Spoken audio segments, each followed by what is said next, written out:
I have a friend who ran out of meal swipes 2 weeks before the term ended. He Yeah. sustained himself those 2 weeks just off the free food. Oh, wow. And, he joined clubs just 3 meals a day too. So, Wow. I had a friend that did it for a semester. oh my goodness.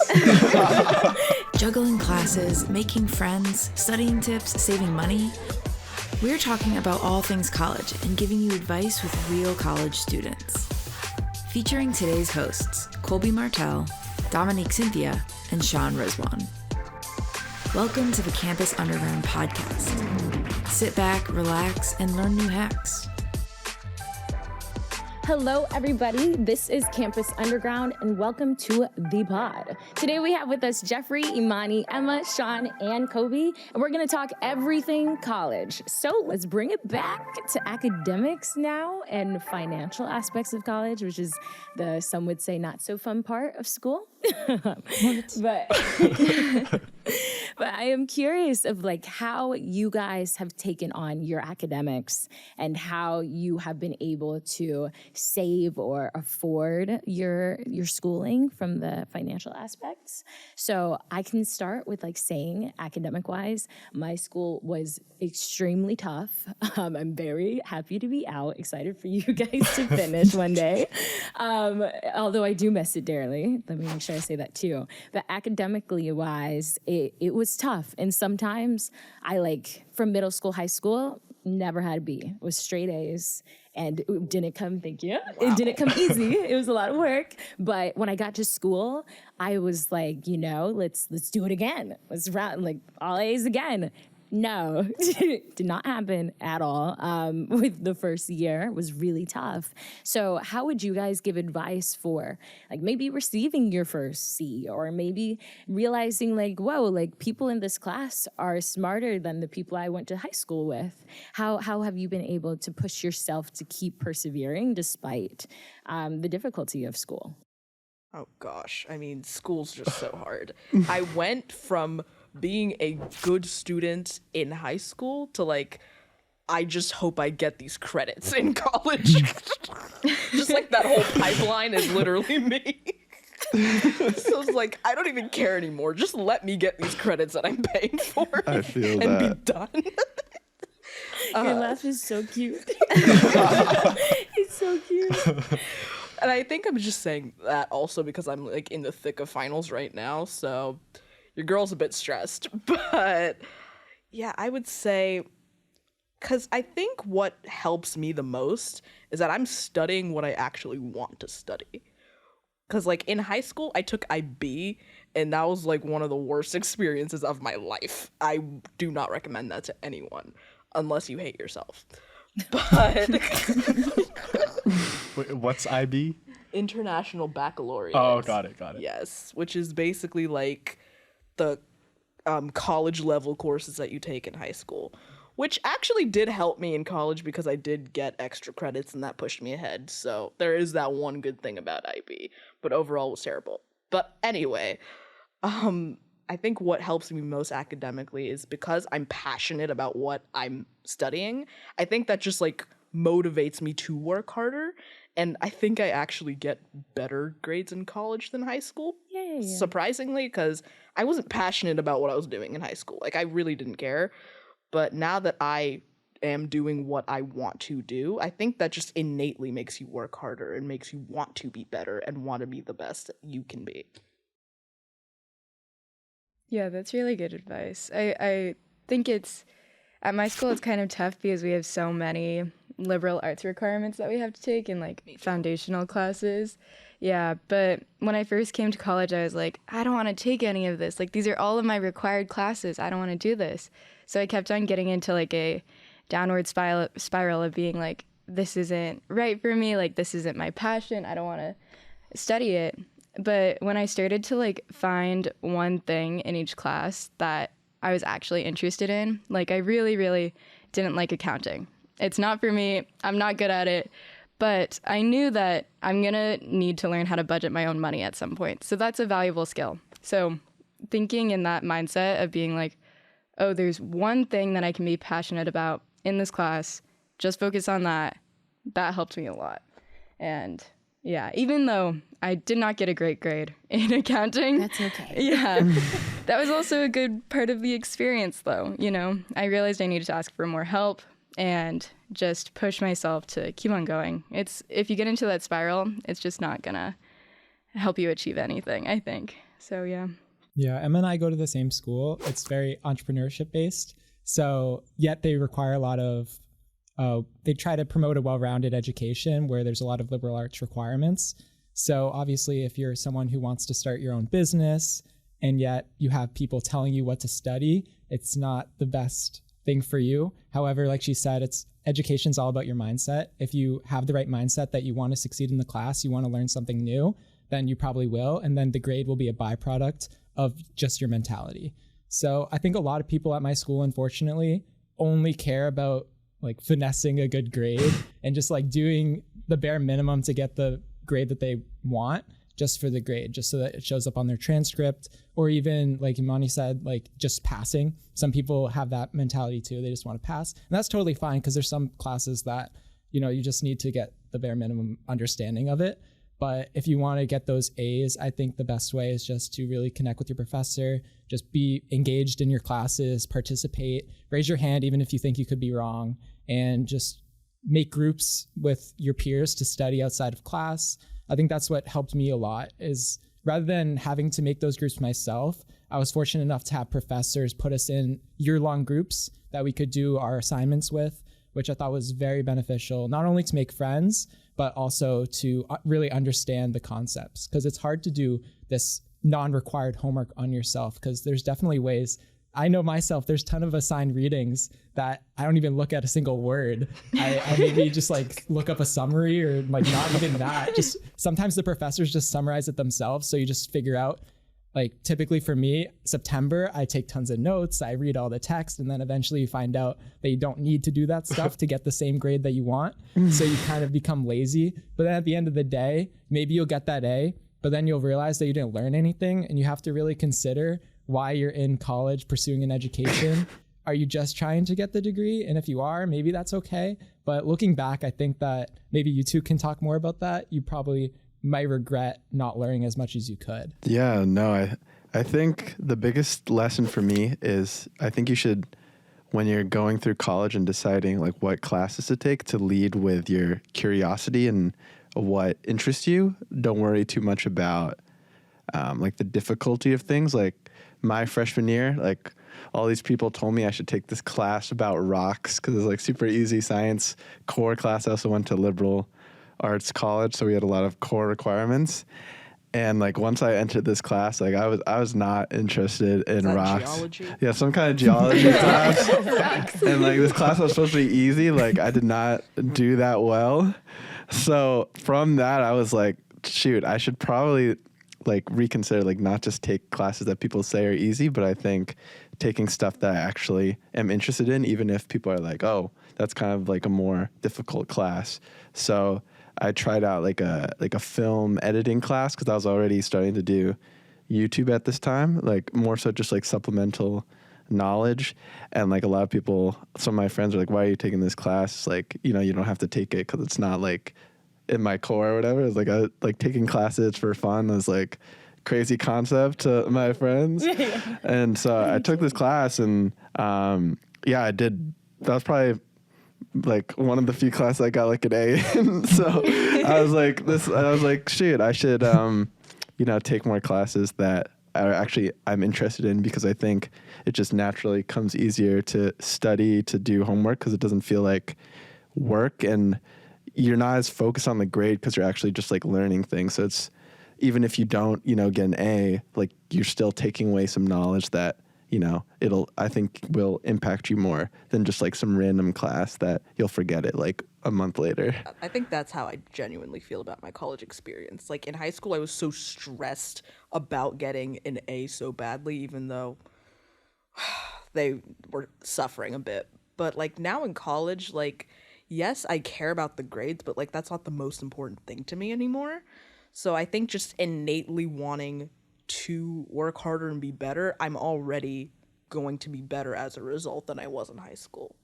Yeah, I definitely agree. And I think with graduating, people will ask all the time, like, oh, do you miss school? Or like, do you like post-grad better? And my answer has been like, I miss school so much because of the classes. And most people are like, what? Like, usually it's the friends or the parties, but I loved school. I loved learning. And I think it's because of what Shan said of taking classes that I was actually interested in first and prioritizing that. And I also built my own concentration. So at my school, in the business school, all the students had to major in economics, but you could choose your concentration. And I built my own and constructed a whole course list for entertainment media. So because of that, all of my classes were so dope. And then on top of that, the professors were so sick. And I just got to know them. And our school had something which you could ask. And one thing that you mentioned too, of how your professors put you guys in a year-long group. Like, ask your professors to do that. Ask your school to do things, because they'll get things done if you ask. So somebody must have asked back in the day if we could take our professors out to lunch on Penn's dime, on UPenn's dime. And they said yes. So if I asked a professor to go to lunch with me, they gave us a stipend. And now I'm sitting across from my professor, munching on some chicken wings and talking about class. Like, it was such a great experience. And I got to know my professors and became friends with them. And like, even one professor, we got so close that he does like this annual film, not retreat, but like dinner at his house, and invites previous students that he loved and also like really cool, important film people. And he invited me just because we got so close throughout the year. I went to his home and like was able to hang out and meet his kids and all this stuff. So I think with also it wasn't awkward. It wasn't a weird thing. Like other people were there, but like, it was just an awesome experience when you get to know your professors and realize they're human. And then when you go to class, I was like, "What's up, teach?" Like we were like shit, like we became friends. And he's like, "What's up, Don?" Like it becomes so much better of experience when you're friends with your instructors and also you're choosing classes you love. So yeah, the last thing was that what you mentioned with the rock class, I took an African language class, and I like love learning about the motherland and learning about where I'm from, but it was an easy A class. So throughout the year, I like barely paid attention. And to this day, I still don't know that much about African languages and dialects, and I wish I paid attention. If I could go back, I would have sat there with a pen and paper at the front desk and listened in, but I didn't. And I still got the A, but I didn't learn anything. So I think it's so important to actually, like, you're paying a lot of money. You're paying a lot of money. So if you're paying so much money, you might as well learn. So yeah, that's definitely one thing I would have changed if I could go back. What were they teaching in African language class? Yeah, so there's so many different languages on the African continent. So you basically learned like which language was with which country, and then you learned like some of the actual words for the specific language, but there's hundreds of languages. Yeah, because like, my parents are Kenyan immigrants. I wore this bracelet. Yeah. So I was curious, like, African language. The crazy thing is I can't tell you what I learned. I wish I could. Damn. But that's like the basics, the syllabus like answer. But yeah, like it was an awesome class, amazing professor, but it was just sometimes the easy classes are so easy that you have other priorities. Not even that, but like you prioritize your other priorities, do like homework in class instead of paying attention. I literally do that in my history of film music class. You might regret it. You just exposed yourself. When you think about like tuition and stuff, like going to class for like an hour and then like maybe you have like 18 sessions or like 12 in a semester, that's like a few $100s per class. Like if you think about that, you're like, dang, I'm doing like something else in class and on TikTok. just burning money. Yeah, I'm gonna add on to that a little bit. Like, you know, we've talked a little bit about things you can do, like study groups and all that. But really, I mean, I think the most important thing is just showing up, right? Showing up to class. And of course, like if you're showing up also, you know, participating and listening as well. But I think, you know, maybe with some classes, if the teacher's like recording lectures, putting it online, or if it's like one of those classes you can kind of skip and get away with it. It's very easy, like for me, just to like not want to wake up if it's an early class or something like that, or just skip and do something else. And I'll, you know, in my mind, I'll say, you know what, I'll just like watch the lecture later at 2 times speed. It'll be more efficient anyways. But I end up falling behind, and it just gets a lot more stressful at the end of the week when I have to like catch up on the whole weeks of lectures and like get the problem set done by Monday or something. And I'm sitting there for like 5 hours watching lectures, and like the worst part about that is that I'm trying to watch it at like 2-3 times speed, which by the way I can do, like, and comprehend. Okay. Okay. But it makes it harder to like retain that information, right? I believe you that you can do it. Like, Confirm. you know, I can understand it. I can understand the words, but it's not getting into my head long term. And yeah, and it's also like I'm trying to like take notes super fast as well. Right. So it's You just do a lot that at 2 harder. times speed? I mean, I sometimes have to pause for that. Yeah. But, Okay. it's just a lot easier to show up to class, and something that I always tell myself I want to do. And this upcoming term, Don't do it. this upcoming term will absolutely be something that I'm doing or trying to do. Yeah. So yeah, maybe like just show up to class. That's important.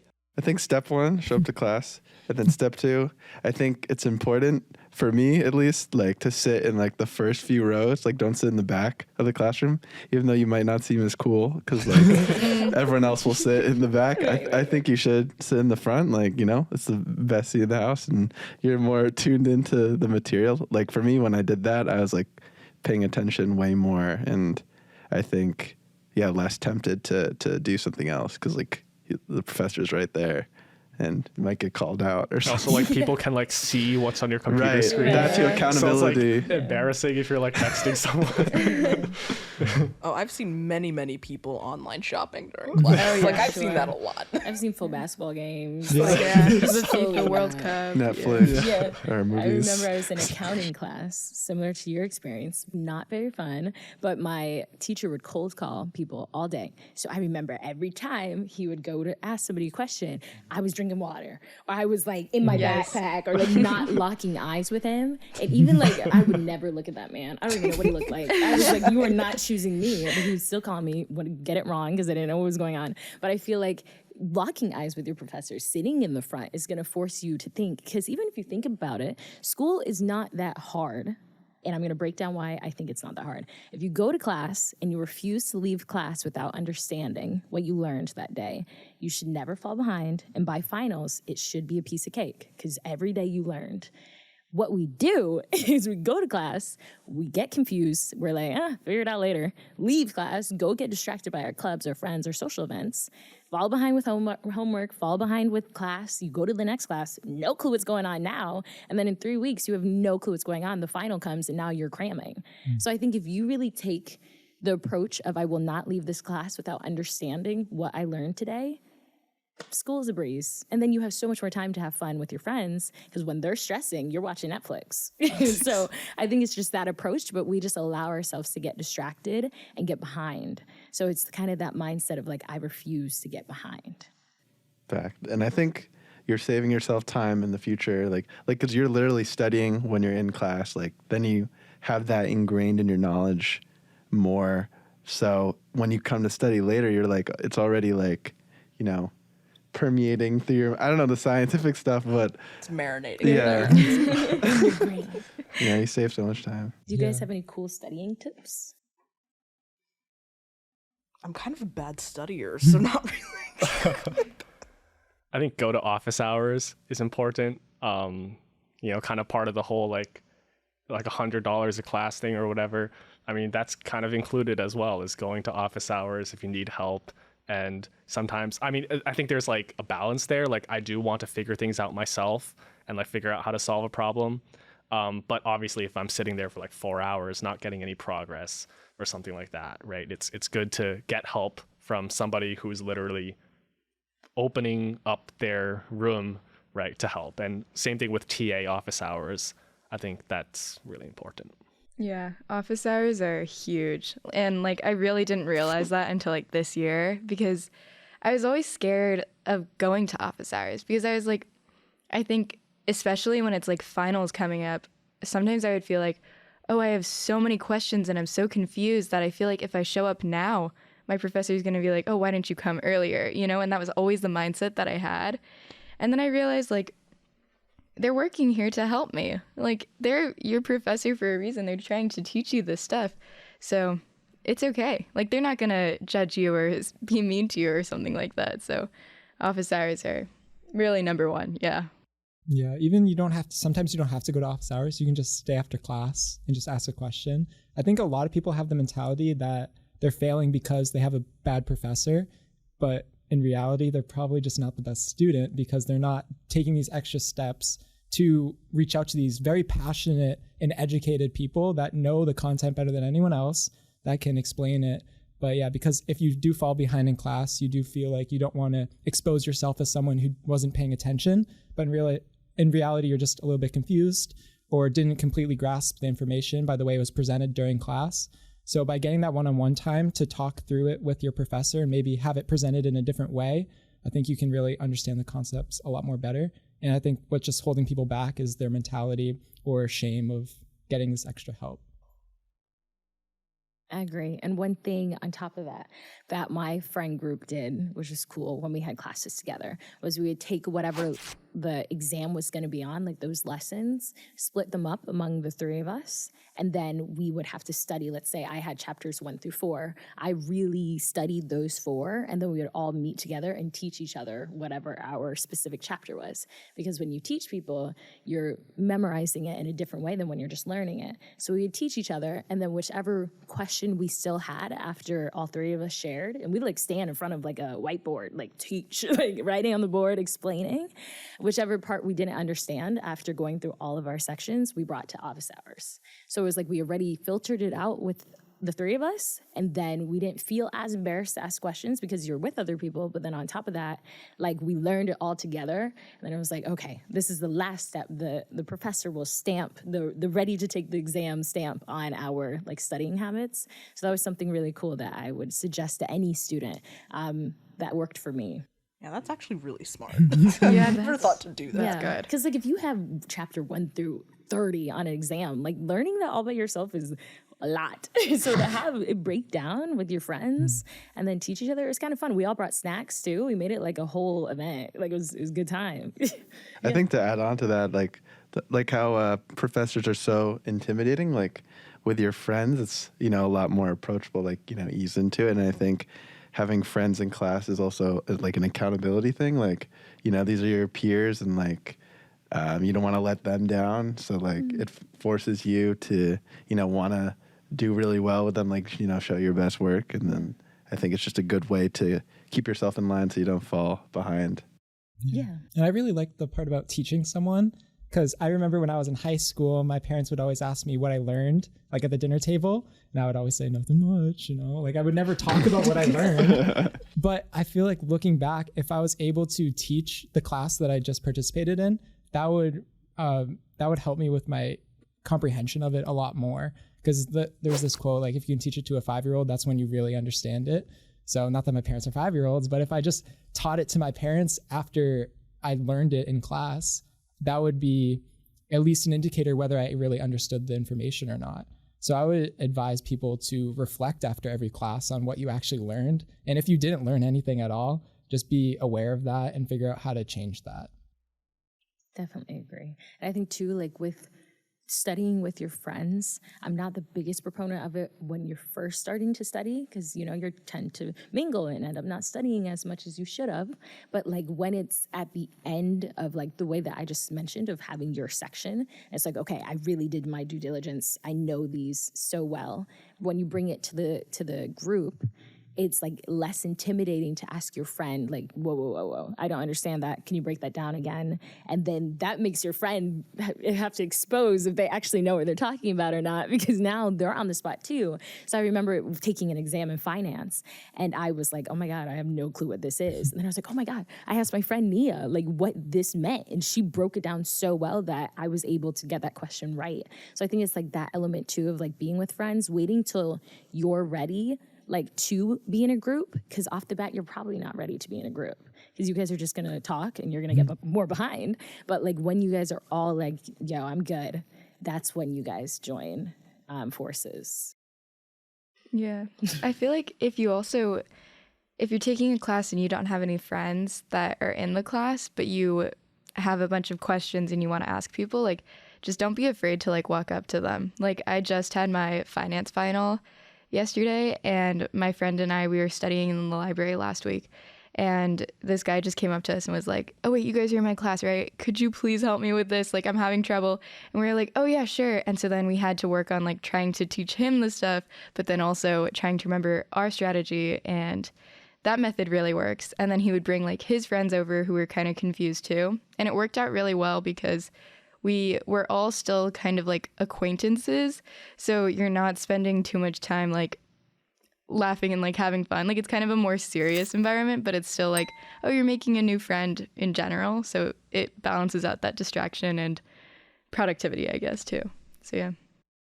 I think to kind of hop on that one is if you're struggling in a class, seeing who in your class is raising their hand or who looks like they know what they're doing, and kind of target that person and ask like, hey, I see, maybe give them a compliment to start off. It's like, hey, I see, you're killing it. Like, I really admire you. Can I study with you? And they're probably not going to say no unless they're a mean person, to where now you have like a TA, like as your friend, and you can ask them for help on homework assignments throughout the year and ask them for help when studying. But I do want to transition, ask you guys about financials as well, with how you have been able to pay for college if you're paying for it, or if you have advice on how to get like some chump change in your pocket so that you can go to the food cart or like be able to keep up with your friends. First of all, just wanted to compliment you on the great transition there. Thank you. In terms of finances, I kind of want to start this conversation off talking about campus jobs. So I have I have 2 campus jobs, but I'm on sabbatical for one of them. What does sabbatical mean? Oh, like, I took a break. Oh, okay. Fancy word. But in general, like there's a lot of campus jobs, some of them easier than others. And I think I have a pretty easy job. I'm the green print coordinator, which means I manage the printing stuff on campus. And that just involves once a week on my own time, checking like the 20-ish printers on campus to see if they work. And You're that guy. Yeah. Important. And I get paid in the process, and it's like, $100 a week or something like that, just, coming into the bank account. And I think, that it's a great way just to make a little bit of money. I mean, these campus jobs actually pay like decently well too. It's like over like $11 an hour, $15 an hour or something like that, which is like decent, right? And especially, if you can take one of those jobs that maybe you can like do some studying at the same time, if like nothing's going on, something like that. I think like take it, look up your school, see what jobs are available, apply, and sometimes they're not even that competitive. So it's like pretty easy to get one. Yeah, no, I did 2 jobs in college too. I was an RA, which was a really good deal. Like they covered room and board and food for the whole year. And food. So I was like, I mean, every school's different, but like I had Boston College. I was like, that's a good deal. And like I get my own room, which at my school, like there are no singles except for RAs. And I wanted a single. So that was more of the reason I did it, but also the money. But yeah, it's just like a win-win for that. But then also what you were saying about like jobs on campus, I feel like all these colleges have like so many jobs that they just want to like pay students. Like I did a work study job where I worked in like the photo, like the place where people get headshots and like make graphic design stuff on campus. So it was cool that it was also kind of related to what I wanted to do, like make YouTube videos. So it was like I'd go to work and learn these skills, like touching up headshots and making stuff in graphic design, like posters on campus, and then I would get paid for that, and then I could also sometimes do work. But my job wasn't probably the easiest one because I was like actually had to do work, but I know there are jobs in the libraries where you literally just show up, like the printer stuff, and then you can just study all day, like get paid literally to study. So I think definitely recommend that, especially I think beginning of the year is usually when those open up. So if you're just starting the school year, like that's when the best jobs are available. Yeah, I honestly struggled to get my first on-campus job. So I didn't get an on-campus job until this past summer. I was working as a summer conference assistant, which basically I sit at a desk and welcome groups of conferences that all come stay at Emerson over the summer to have their conference. So I really sit at a desk for 8 hours and like work on homework. It was great. And they also like gave me free room and board for the summer, which was amazing. Yeah, that's awesome. And they paid us. Like that was like I had a really fun summer just like working. But yeah, just it's a great way to make extra money, especially to like go towards your tuition, because tuition at my school is not cheap. So yeah, just having that extra chunk of change is helpful. Yeah, the first on-campus job that I had at Babson was running their Instagram. So I'd like take photos around campus my freshman year, but I'm from California, so once it started to snow, I was like, it's a little bit cold being outside taking photos of the campus. So I stopped doing that, and now I'm a freelance content marketer. So if you can do freelance work of any kind in college, it is such a good gig. It makes it easier for me because I can have flexible work and flexible hours. So like during final season right now, I'm not doing that much work, but I'll do it next week when I don't have as much stuff. So if you have a skill like in writing or graphic design or coding or anything like that, it can be translated to freelance work, and it's really great. So yeah. Fact. I also did freelance work in college, like photo stuff or video. Like a lot of these clubs on campus, they need videos for like dance performances or like events, like photography. So I think learning a skill definitely like very good way for college students, because you can just fit it to whatever schedule you have. Yeah, I think for me, I worked at the front desk of a dormitory. So if anybody got locked out, I saw a lot of naked kids in towels asking for, not actually naked, they had towels on, but asking for like a little card to get back in their dorm. So if nobody was approaching me, I didn't have to do anything. So I think with finding a job that requires little work, unless I had a friend who really wanted to pursue a career in like community service. So her on-campus job was all community service focused, and it looked really good on her resume, which helps her get a job now post-grad. So I think it could be used strategically. You're making money and setting yourself up for the future, but then also it could be strategically of like, I'm making money and doing nothing for the job and I'm doing homework. So I think choose your job wisely instead of just like whichever one you can get your hands on first. It's more like, no, what do you wanted to learn how to do? YouTube, so you did photo. Like make it make sense is definitely something really cool. But on top of that, if you have behavioral labs at your campus, I'm not sure if everybody has that, but it's basically like your campus probably has it. You just have to ask about it. But they give money to students to go to like a computer lab or to some site to do some type of like experiment or some type of testing for like whatever laboratory is on your campus, and they give you cash. And one of my friends made thousands of dollars from doing this. He did like 2 a day and just racking up cash. And they pay you in cash, at least at then. So it's definitely like tapping into those types of things of like asking older students, because the kids that have been on campus longer than you probably know more. So when you get there, it's like, hey, how are you making money? Hey, like, do you know if our school has behavioral labs? So tapping into older students and then asking like, the admissions workers as well of like what opportunities there are to make money is definitely something cool to explore. Yeah. And I think going off of just making money, also saving money is something we probably all struggle with as college students, especially if you're not too fond of the dining hall options. It's super convenient just to order DoorDash or something. And you may think it's only $20, but if you do that every day for the week, it adds up very quickly. So I've talked to a lot of students about how to save money. And it seems like that is one of the biggest issues among college students, because with the little money that we do have, we do spend too much of it, I think. So if you're able just to take advantage of the on-campus opportunities, like again, there's all these free events. You don't have to pay to go to a game or whatever. You just show up because they're funding it already. Or there's so much free food on campus. Even if like you're not paying for the dining hall food, just so many clubs just every day give away free food. So you can easily like sustain yourself through that. So there's just so many free things that aren't actually free because they're included in your tuition. But again, they're included in your tuition, so you're already paying that. Might as well take advantage of it rather than paying even more money to get some random DoorDash order. I just quickly on that. Actually, I have a friend who like ran out of meal swipes like 2 weeks before the term ended.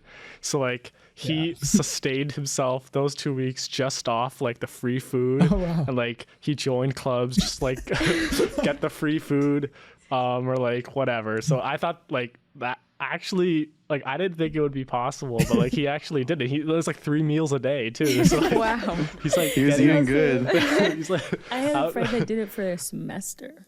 oh my Like, goodness. Yeah, just free. She ate dining hall food, but she never paid for any fast food, whatever. Because we have a group chat of around 1,000 people, and it's just called Free Food at Night. Oh, we have that too. And So- joining those group chats. So whenever it's like, yo, free food and blah blah blah, and they send a picture, and then people like hurry to go man. get free food. So like you could be the one to start that at your campus, or you could see if you already have one enjoying it. It's definitely something cool.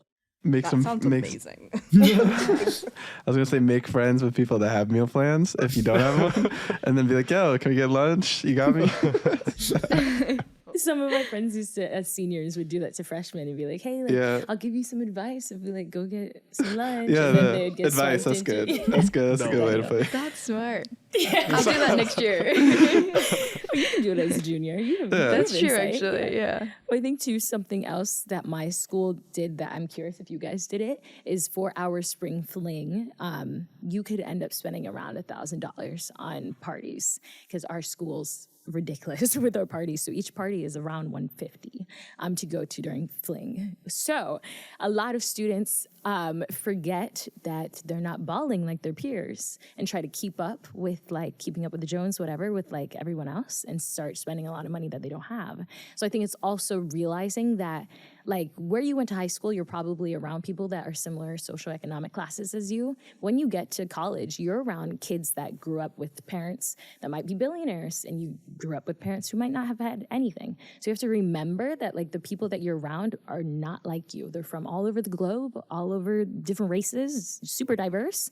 So to keep your head on your like mark, remembering your financials and trying not to be somebody you're not, because that can also really hurt you. And I've seen like people buy Canada Gooses that cannot afford Canada Gooses and then they don't have money for food. So just prioritizing what you're spending money on and making sure you're saving, like Colby mentioned. But yeah, just not letting what your peers do affect your dreams and your way of going about college. But did you guys have any experiences like that of like seeing people like spend money that they shouldn't have been, or maybe any big like culture shocks of like, wow, like the finances here are different? I remember when I first got to Emerson and I like walked on the campus for the first time. I was going to like one of my first classes. I just remember thinking like, wow, everyone here dresses so much better than I do. They must be very rich. But I've never been the type of person to like spend a whole bunch of money on like clothes. But when I first got to Emerson, I think that's when I finally like distinctly noticed like class difference for the first time. And I'm like, wow, okay, so that's what this is. Yeah, my school is very diverse too. So like everyone has said, I think a lot of schools, in order to fund scholarships, they need to admit some people that are more well off. I don't know if that happens by purpose, or I think a lot of schools are going more blind admissions now, that they don't look into that stuff. And some schools may have more funding to offer other schools just from donors that graduated. So personally, I took advantage of applying for a lot of scholarships because I knew going in that my parents could not afford to pay for my college tuition, unlike many of my peers on campus.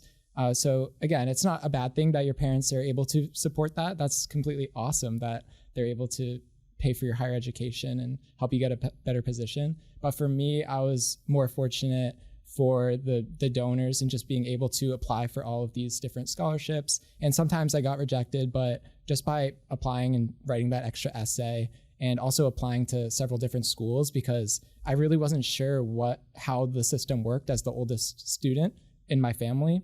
I didn't know that typically the more exclusive colleges would have more funding to offer financial aid. So I applied to a lot of safety schools thinking that I would be probably overqualified and maybe they would want to give me more money. But typically just apply to colleges that you really want to apply to, and then assess basically I had a spreadsheet breaking down the cost analysis of how much I would have to pay. So I ended up going with a school that wasn't the lowest, but I think was the best value, because there was smaller schools that would give me in-state tuition, which I think is a very good thing to take advantage of. Again, maybe we can talk about whether the school even matters. I think you can get a very good education, a very good job no matter where you go, and have a great life and experience. But at least for me, I knew that Babson was a perfect school for me, and they were able to offer me the resources to go there. And unfortunately, if they weren't able to, I would be at a different school, but I'd probably still be in a good place. I'm not too sure, but definitely apply to as many scholarships as you can, even outside scholarships from your city, or from just anywhere you can get scholarships. It helps a lot. So does anyone have any experiences with scholarships? Another tip with that is I also have a merit scholarship at Babson too. They're really good at offering a lot of scholarships, but my number one advice is to make sure that you apply early to schools if you want to get a scholarship from them too. I'm not sure if that actually helps with the likelihood that you're going to get the scholarship, but I EA'd to 6 schools, and I think I got 3 out of 6 merit scholarships from those schools. And I think it was mainly because of that early action. So that can also help. And just look into the schools, check to see if they have an honors college or an honors program that you can apply to get a scholarship, and see, do you have to write another essay for that, or do you need to do any other extra work? And then once you get to that school, also check to see if they have more scholarships, because Babson also has a scholarship for students that are on the dean's list. So if you have a GPA that's over 3.3, then you get money back. And things like that can really help with paying for tuition. And if you have siblings like how I do too, it can be easier on passing that knowledge down too, to know what your schools offer. Kind of piggybacking off of that, so you touched on when applying to early action, but I think for me, at least in my school, even with how every not semester, not every semester, every year, I have to reapply for student scholarships and loans, whatever, everything. For me, I messed up every year and I applied late to my financial aid package, whatever. And every year I had to pay the late fee, and the late fee was $1,000. It was no joke. And because I was late every year, all the scholarships were pretty much given away to other students. So I did not get that much help from my school. Feeling it now, December 15th, my student loans start. A couple days, a little scary, but definitely messed that up. So I would advise whoever is applying to their financial aid for their school, apply early, because these grants that you mentioned, they only have so many. And if you're late, then they don't even know if you're coming or not. And then they're going to give away all the money and you are not going to have much help with school. And still for me, like Colby mentioned, I would not change it, even though I am really in debt in all transparency. I would not change what school I went to. It does hurt you later in life with choosing an apartment for post-grad. It's okay, I'm probably gonna have to spend a lot on student loans every month. That should I get this apartment? Should I actually go on this vacation? Should I buy this piece of chicken? Because I know I have to pay a lot of money on December 15th. So I think, choosing the school really matters, but also being so proactive with, because the money aspect of school is no joke. And as a kid, at 18, we don't really know what money means yet. Our parents might be trying to tell us, but we don't know. So I think when you actually graduate and it's whoa, I do have to pay thousands of dollars. This is kind of crazy. Making sure you're proactive from the beginning is so important. So important. I feel like the reality of financial aid and need and just taking care of your financial life doesn't really sink in for a lot of people until after they graduate. I'm in debt right now as well, and I haven't even graduated yet. Right.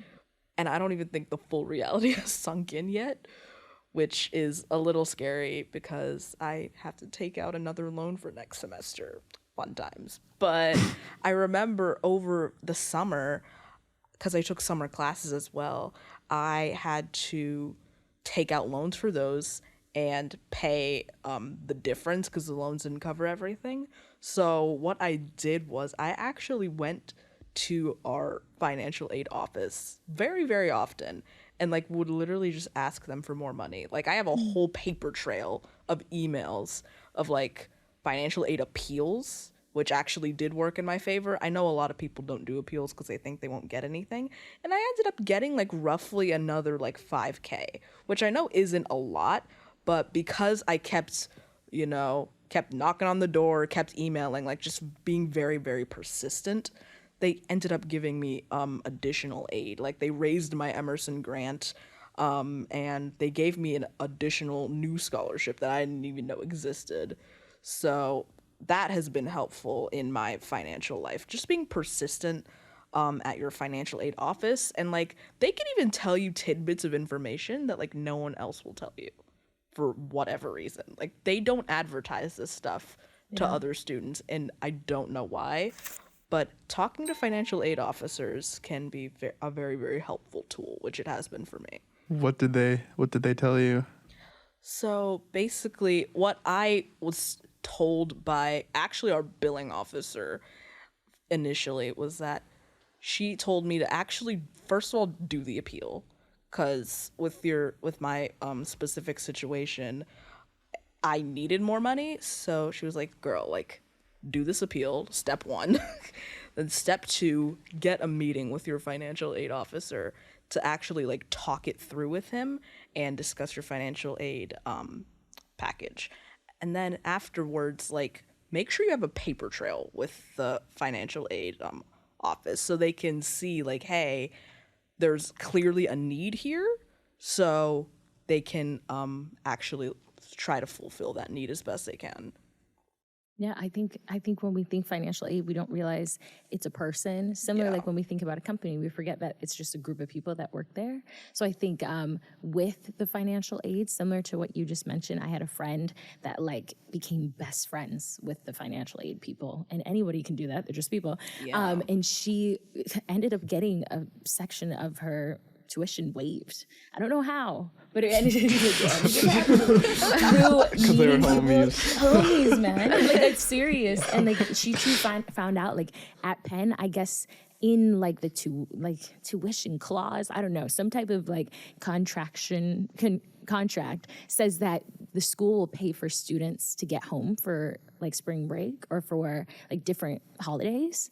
And we've had money to fly home every year that nobody's using because we didn't know. And my friend found out and she started to fly home to Atlanta for free every single like break. So there's things that your school probably is not telling you that could help you a lot if you just tap in and ask the questions, ask for what you want.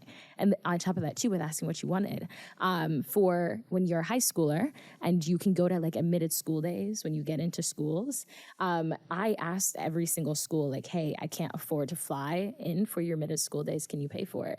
And every single one said yes. So I think it's just asking and not being afraid, being fearless to say what you want, and you might get it. And worst thing that you might get is a no, which is fine. Yeah, it's self-advocacy. Yes. Yeah. And I think that's so important in college. It's so important. It's so important. Like, and no one teaches this stuff either about how important self-advocacy is, because like everyone's afraid of the unknown or like afraid of the no, but like that's the worst that can possibly happen to you. If they say no, then go on with the rest of your life. It's okay. It's not that scary. Right.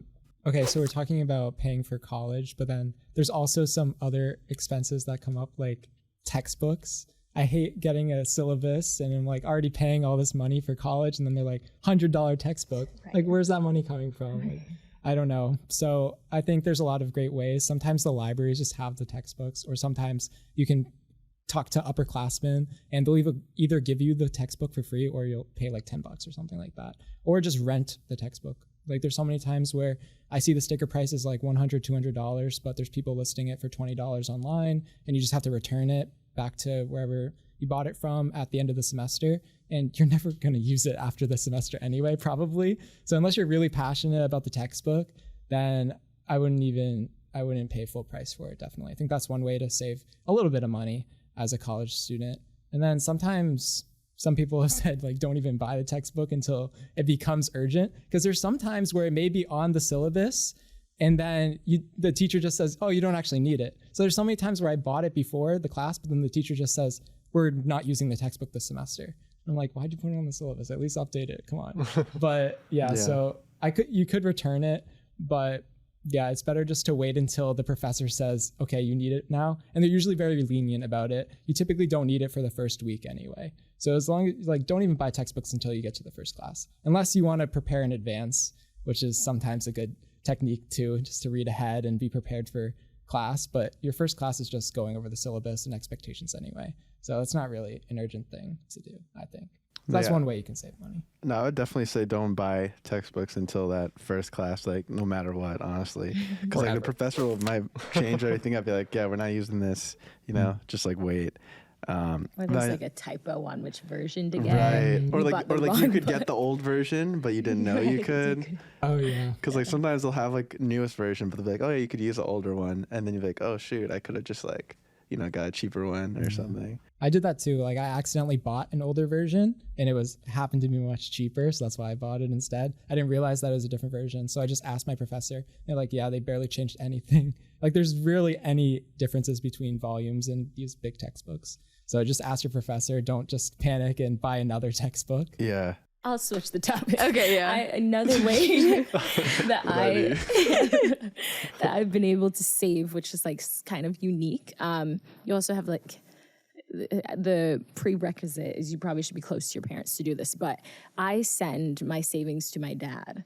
Why I do this is because, first of all, they're like proud of you to like be like, wow, dog, there's a lot of money this week. And I'm like, woo! So he has my savings account, but also whenever I'm like, let's say I want to buy like an expensive like hoodie and I know I don't have enough money in my personal account. I have to like ask my dad to send me some money. It's like, do I really want to go through the embarrassment of like asking him for something I don't need? And usually it keeps me from buying stuff. So it's been a really cool blocker of like, hey, like, I'm not going to ask because it's not important enough. But then also it's like you want to keep sending. Like I just send them like Apple Pays and it makes you feel like so accomplished when your parents are proud of you, that it's like, like it makes you motivated to keep wanting to save, but then also not to want to take money out. So like having somebody there kind of like as your bank teller to make you feel like you're not having to just pull it out of your account, which is an easy swipe or a double click nowadays. But instead it's like, I have to physically text and be like, hey, can you send me $200? I really need this. And then it's like, actually I don't need this. Let me not ask. So that's a cool barrier that I set up that's made me save so much more money because I don't have my hands on it. I'll add a couple things. Now that we're on the topic of like just money in general. First of all, student discounts.